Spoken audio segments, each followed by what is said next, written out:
I was born into a multi-generational satanic cult family. My whole family were part of the cult.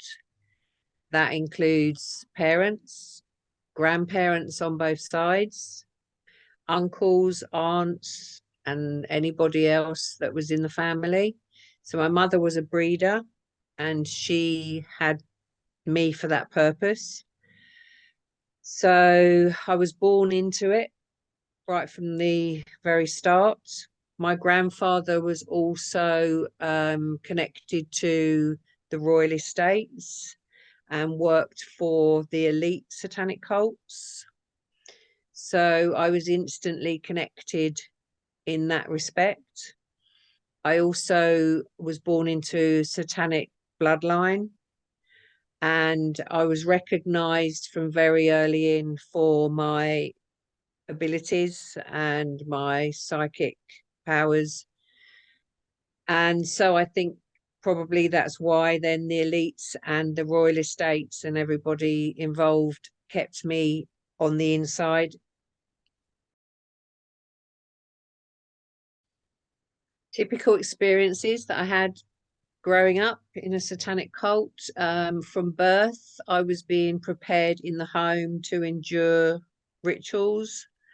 So from sort of birth to 3 years of age, I was being raped and sexually abused by my father. I was being used for water rituals in the bath to prepare me for the bigger rituals that I went into from 3 years of age. My mother was or had already begun that process, the process of trauma bonding, and she continued that also once I was released into the cult.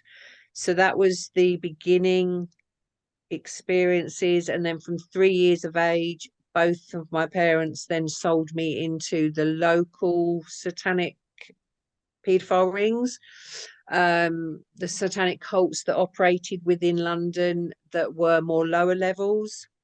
And a typical experience there is that my parents would take me to houses where they were having rituals, and my father would be paid to let them use me.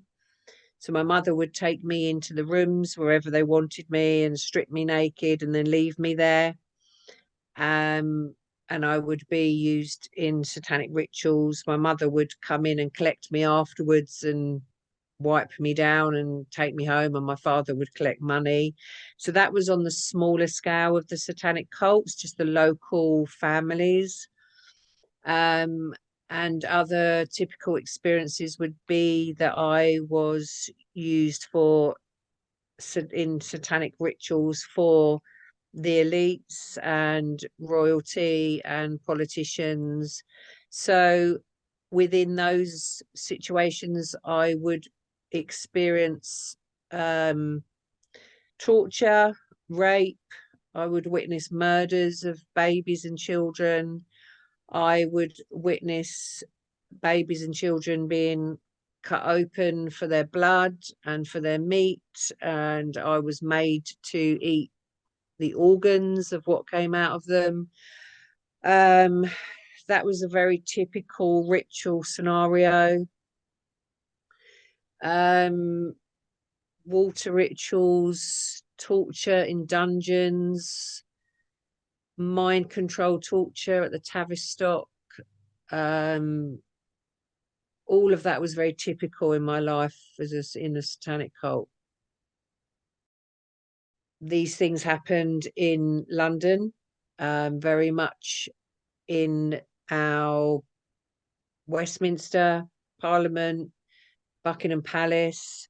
And then outside of London, it would be like the royal estates, Windsor Castle, the Tavistock in London, which was for mind control programming, and a military base I used to be taken to before I was being taken out on the jobs that I used to have to do. I was trained in the Tavistock there as a super soldier, assassin. Um, I was trafficked throughout Europe to different castles, and again country estates. So yeah, they did try to traffic me to the US, but the Queen wouldn't allow it, because I was of their bloodline, so had to stay. I think just in general rituals in satanic cults, the perpetrators get the children to comply purely through fear and terror and blackmail, as in it's either their life or another child's life. So it's like trading all the time. If you don't do that, that will happen to you. So there's a lot of control, and through torture, their children are made to comply. Through the mind control program, they have full compliance from a child because they split off the child's brain to create alters, or other parts, as I prefer to call them. I don't like the word alter. So the other parts are then controlled by the perpetrators, by the handlers. Once they've done this splitting off and they have control of those parts, compliance is very simple. They just have to say the name or a word that will trigger that part to come forward, and they have full control. Yeah, and of course that's a very difficult question because there were thousands of scenarios to choose from. I thought about this, and for me, it was the day I was on a farm that my grandfather ran for the elites. It's a farm that is owned by the Crown, so it's royal estate.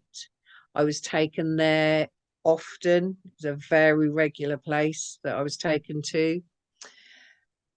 I had a sister that was kept on that farm continuously.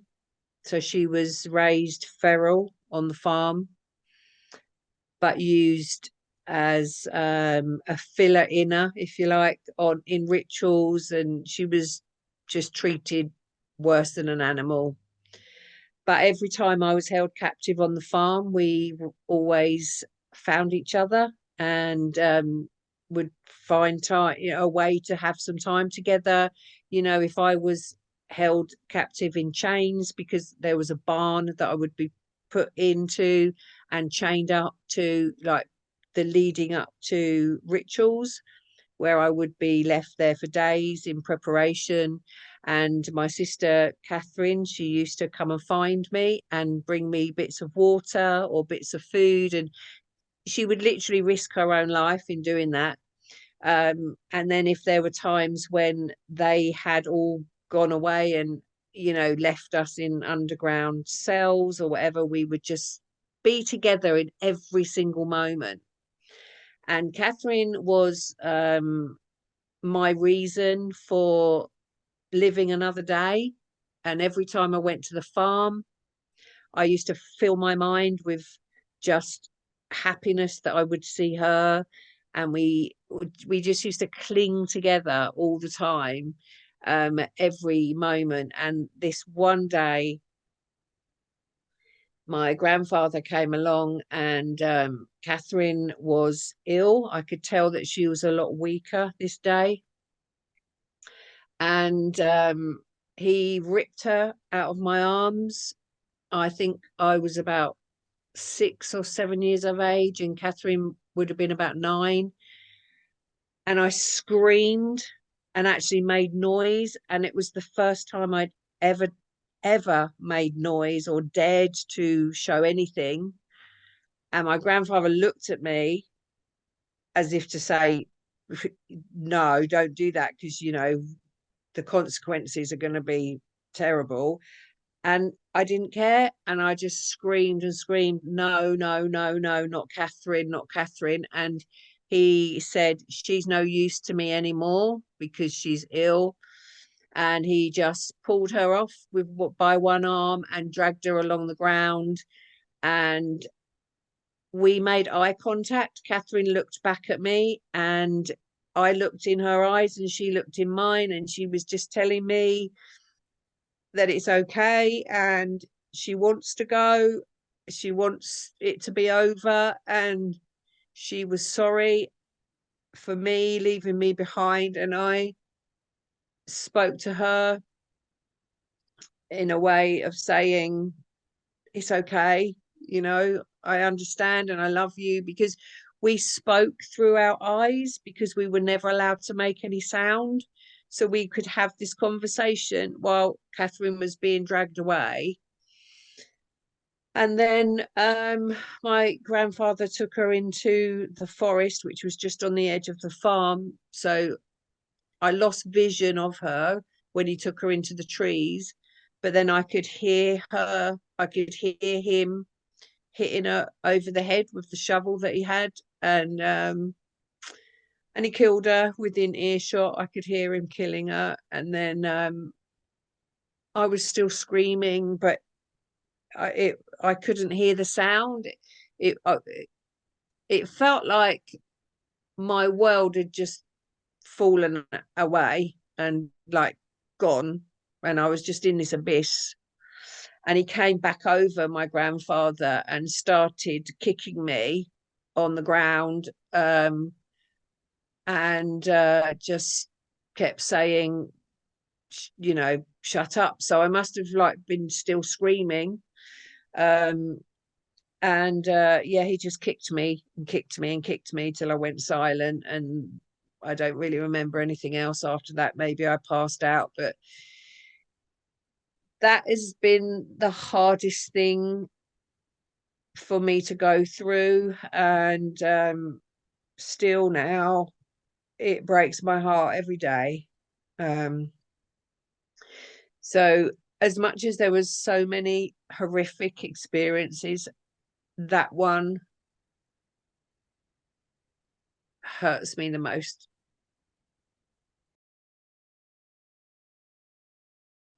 Yes, my personal message is that all survivors need an opportunity to break their silence. Silence is the Satanists and the perpetrators' greatest weapon. They count on our silence. They depended on our silence because exposure is their greatest fear.